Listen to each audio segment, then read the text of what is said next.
로사의 책방 가족 여러분 안녕하세요. 책 읽는 즐거움 로사입니다.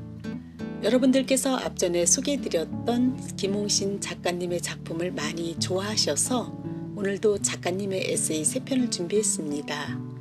작가님의 책 내 삶에서 챙겨야 할 소중한 것들을 위해 자박자박 걸어요는 6장으로 43편의 글이 수록되어 있는데요.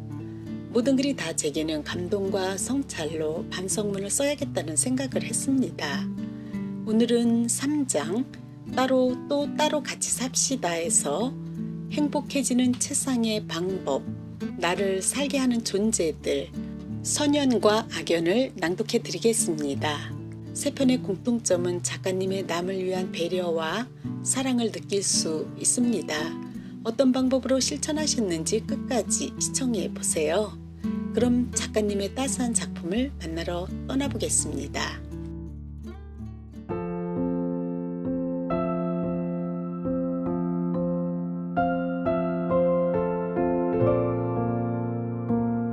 행복해지는 세상의 방법. 김홍신. 자신이 돌보는 양들의 몸에서 작은 상처를 발견한 목동은 그것이 길목에 있는 가시나무 때문이라는 걸 대번에 알았다. 가시나무를 베러 갔다가 양털을 물고 둥지 안으로 들어가는 새를 본 목동은 나무를 베지 않고 돌아섰다. 알 낳고 부화시키는 새들의 모성 본능을 알았기 때문이다. 양을 몰고 다니는 동안 종종 들이나 숲에서 알을 품은 새집을 보았기에 차마 가시나무를 벨 수 없었을 것이다. 인간은 주변에 있는 작고 보잘것없는 것에도 배려하며 더불어 살아야 행복해하는 존재이기 때문이다. 코로나19 사태로 모두 몸과 마음의 고난을 겪고 있다. 나도 1년 넘게 모든 행사와 강연이 취소됐고 여행 계획은 물론이고 모임도 연기처럼 사라졌다. 황량한 벌판에 홀로 우두커니 앉아있는 느낌이다. 사회적 약자들에 대한 도움의 손길도 줄어들었고 병약한 고령자들은 죽음의 공포를 느껴야 했다. 마스크로 얼굴을 가려 지인을 몰라보는 경우도 있다.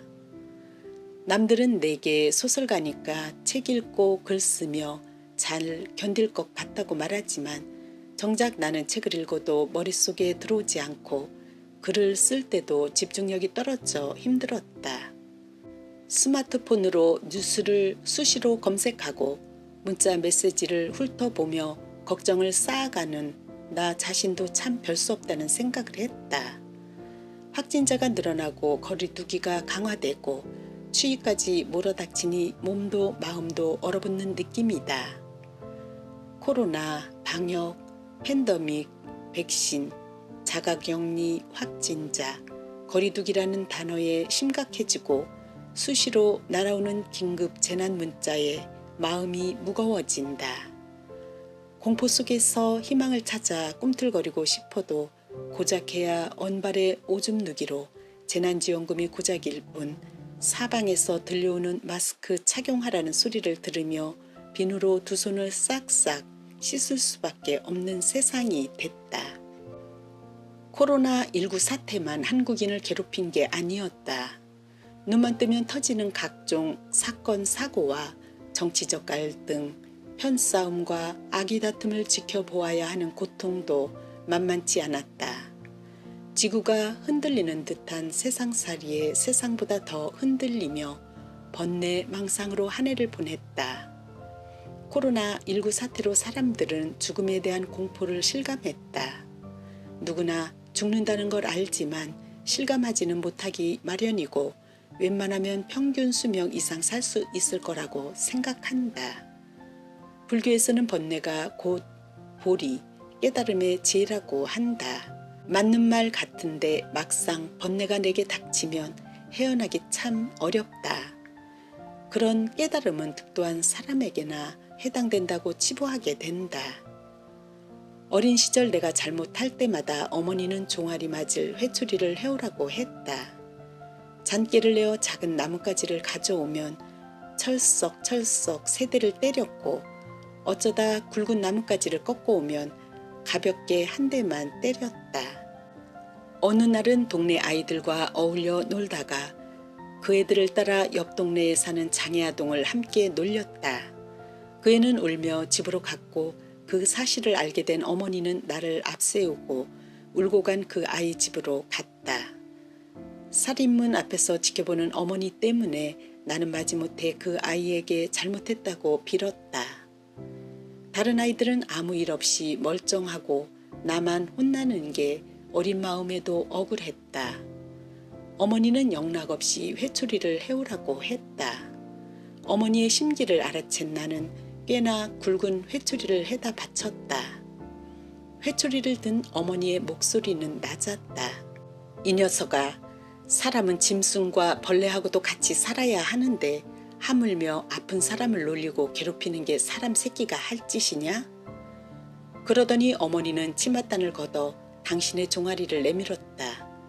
나는 엉엉 울면서 다시는 안 그러겠다고 용서를 빌었다.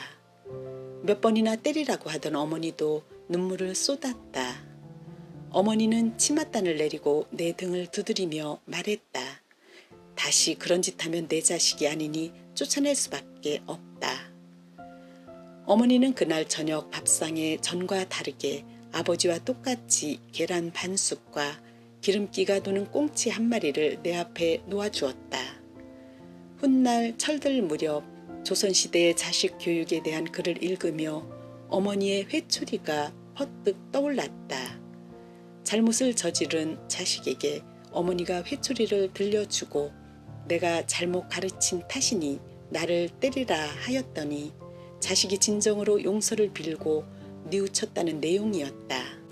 세월이 하수상하여 근심 걱정이 날로 쌓이고 그리운 사람들을 만날 수 없으니 어머니의 회초리와 사람은 짐승과 벌레하고도 같이 살아야 하는데 하시던 목소리가 귓전을 때린다.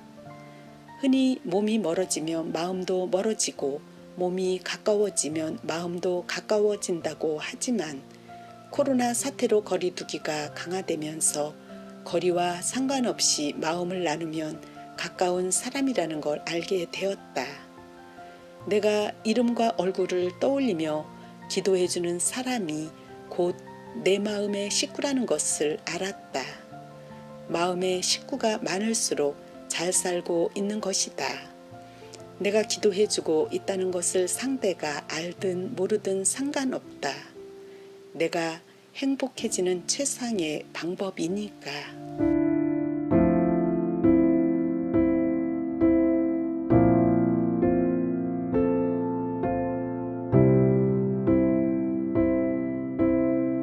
나를 살게 하는 존재들.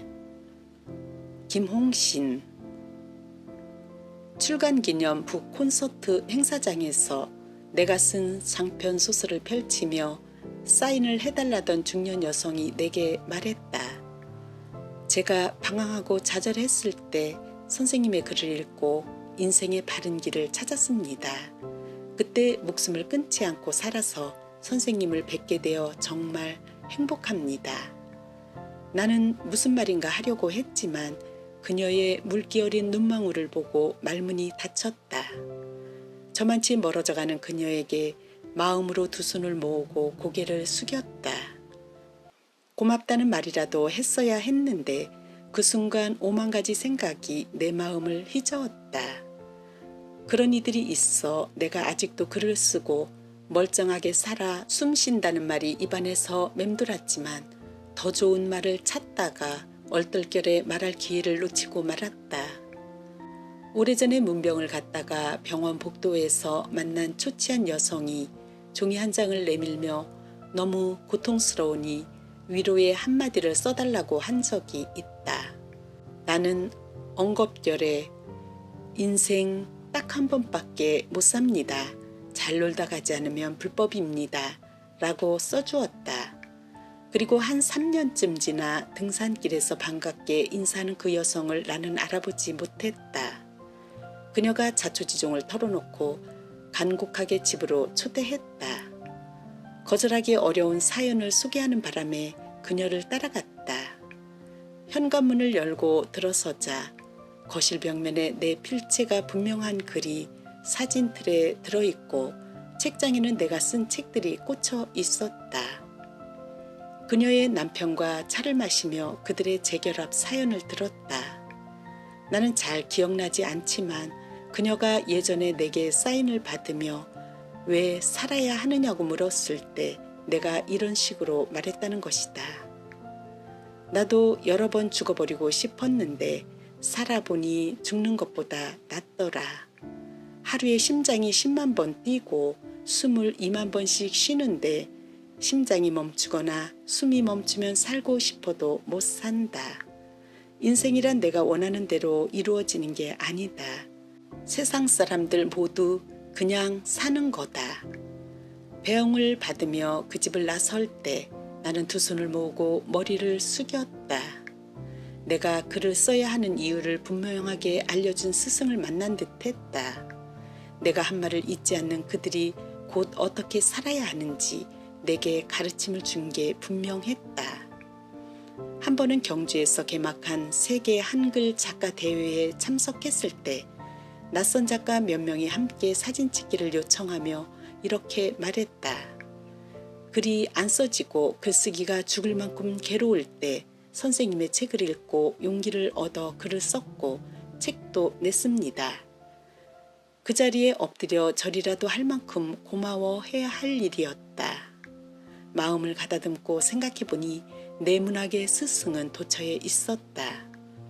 미처 생각조차 못했던 이들은 물론이요. 산천 초목과 하찮아 보이는 벌레까지도 나를 가르쳤다는 걸 알아차렸다.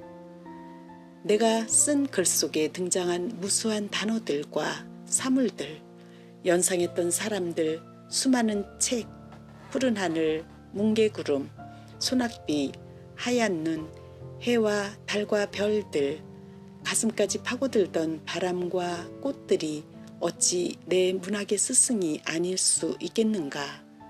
누가 내 글을 읽고 감동을 받았다거나 재미있었다거나 마음을 다스렸다고 하면 내가 잘난 줄 알았던 순간이 있었다.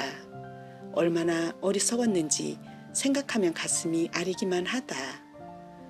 독자들에게 무수한 사랑을 받았고 방송에 출연할 때는 수많은 청취자와 시청자에게 격려를 받았으며 정치할 때는 많은 국민의 성원을 받았고 대학 강단에서는 훌륭한 제자들을 얻었으며 속세에서는 참으로 많은 친지에게 공덕을 얻었으니 살아 생전에는 어떤 것으로도 대갚을 방법이 없다.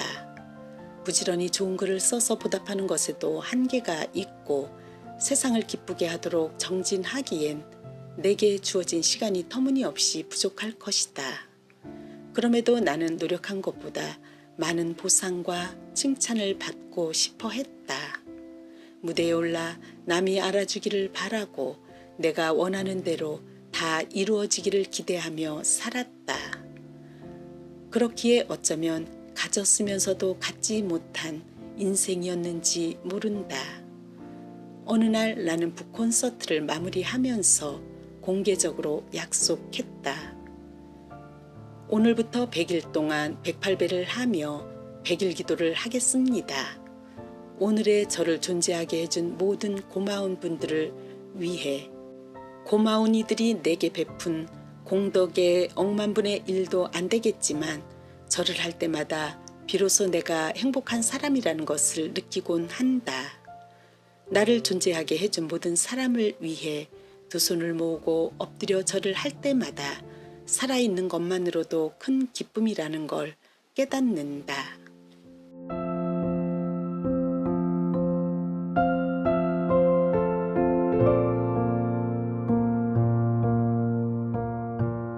선연과 악연.